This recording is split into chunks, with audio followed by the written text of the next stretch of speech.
ہماری زندگی میں کچھ ایسے کلمات بھی ہیں جنہیں اگر انسان اخلاص اور یقین کے ساتھ پڑھ لے تو اس کی زندگی بدل سکتی ہے۔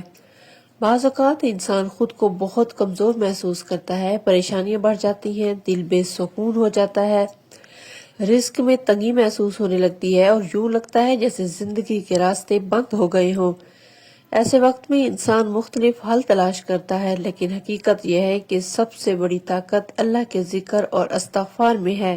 دراصل استغفار ایک بہت بڑی نعمت ہے۔ یہ صرف گناہوں کی معافی کا ذریعہ نہیں بلکہ دل کے سکون، رزق کی برکت اور زندگی کی آسانیوں کا بھی سبب بنتا ہے۔ اسی لیے قرآن اور احادیث میں استغفار کے بے شمار فضائل بیان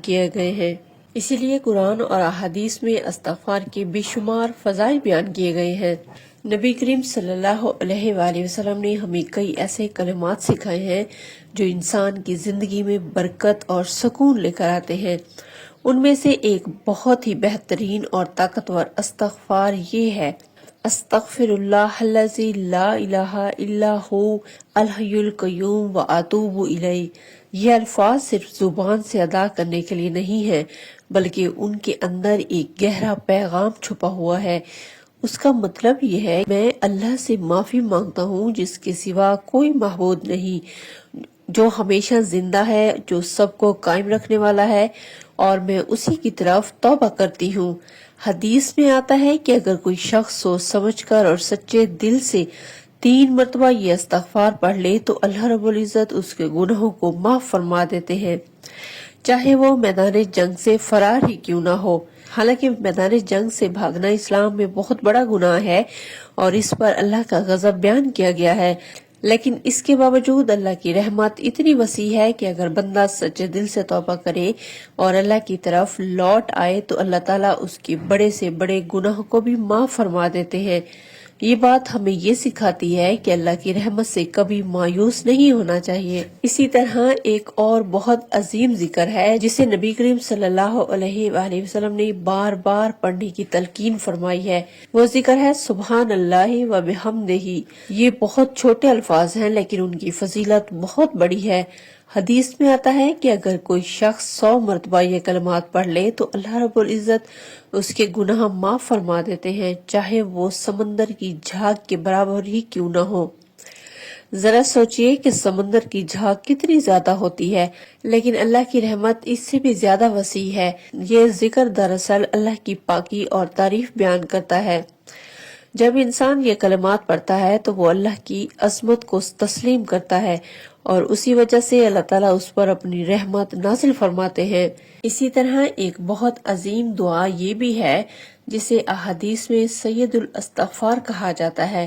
اس دعا کے الفاظ اور ترجمہ کچھ اس طرح سے ہیں: اللہم انت ربی لا الہ الا انت خلقتنی وانا عبدک وانا علی عہدک ووعدک ما استطعت۔ اے اللہ تو ہی میرا رب ہے، تیرے سوا کوئی معبود نہیں، تو نے مجھے پیدا کیا اور میں تیرا بندہ ہوں اور میں اپنی طاقت کے مطابق تیرے عہد اور تیرے وعدے پر قائم رہنے کی کوشش کرتا ہوں۔ یہ دعا دراصل استغفار کا سب سے اعلیٰ طریقہ ہے، اسی لیے اسے سید الاستغفار کہا جاتا ہے۔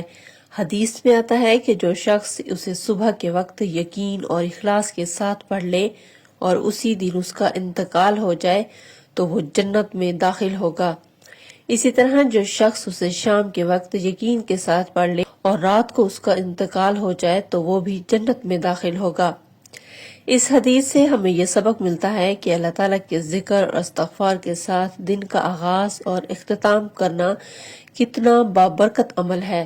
اسی طرح اگر کسی انسان کو وسوسے، ذہنی دباؤ، پریشانیاں یا دل کی بے چینی محسوس ہوتی ہو تو نبی کریم صلی اللہ علیہ وآلہ وسلم نے اس کا بھی ایک بہت بڑا علاج بتایا ہے، اور وہ کلمات ہیں لا حول ولا قوت الا باللہ۔ یہ کلمہ بہت طاقتور ہے، اگر کوئی شخص اسے 100 مرتبہ پڑھے اور اس کے معنی کو سمجھ کر پڑھے تو اللہ تعالیٰ اس کے دل کے وسوسوں کو بھی ختم فرما دیتے ہیں اور اس کے بہت سے مسائل آسان فرما دیتے ہیں۔ دراصل اس کلمے کا مطلب بہت گہرا ہے۔ اس کا مطلب یہ ہے کہ گناہ چھوڑنے کی طاقت بھی اللہ ہی دیتا ہے اور نیکی کرنے کی طاقت بھی اللہ ہی دیتا ہے۔ یعنی انسان اپنی بے بسی کا اعتراف کرتا ہے اور اللہ کے سامنے عاجزی سے کہتا ہے کہ یا اللہ میرے پاس کوئی طاقت نہیں، اگر کوئی طاقت ہے تو وہ صرف تیرے پاس ہے۔ جب انسان دل کی گہرائیوں سے یہ الفاظ کہتا ہے تو وہ دراصل اپنے تمام معاملات اللہ کے سپرد کر دیتا ہے۔ اسی لیے نبی کریم صلی اللہ علیہ وآلہ وسلم نے اس کلمے کو جنت کے خزانوں میں سے ایک خزانہ قرار دیا ہے۔ اس کا مطلب یہ ہے کہ یہ ذکر صرف دنیا میں سکون اور مدد کا ذریعہ نہیں بلکہ آخرت میں بھی بہت بڑا اجر اور انعام دلانے والا ہے۔ لہٰذا ہمیں چاہیے کہ ہمیں اپنی روزمرہ زندگی میں ان کلمات کو اپنی عادت بنا لیں۔ صبح اور شام استغفار کریں، دن میں بار بار اللہ کا ذکر کریں اور مشکل وقت میں اللہ سے مدد مانگیں، کیونکہ جب بندہ اللہ کی طرف رجوع کرتا ہے تو اللہ بھی اس کی طرف اپنی رحمت کے دروازے کھول دیتا ہے۔ اور یاد رکھیے دنیا کی سب سے بڑی طاقت دولت یا شہرت نہیں بلکہ اللہ کے ذکر اور استغفار کی طاقت ہے، جو انسان کے دل کو سکون دیتی ہے، اس کے گناہوں کو معاف کرواتی ہے اور اس کی زندگی میں برکت پیدا کرتی ہے۔ اللہ رب العزت اس ماہ رمضان میں ہمیں زیادہ سے زیادہ ذکر اور عبادت کرنے کی توفیق عطا فرمائے، ہماری دعاؤں کو قبول فرمائے اور تمام بیماروں کو شفائے کاملہ و عاجلہ عطا فرمائے۔ اپنا بہت سارا خیال رکھیے گا، دعاؤں میں یاد رکھیے گا۔ ملتے ہیں نیکسٹ ولاگ میں۔ اللہ حافظ۔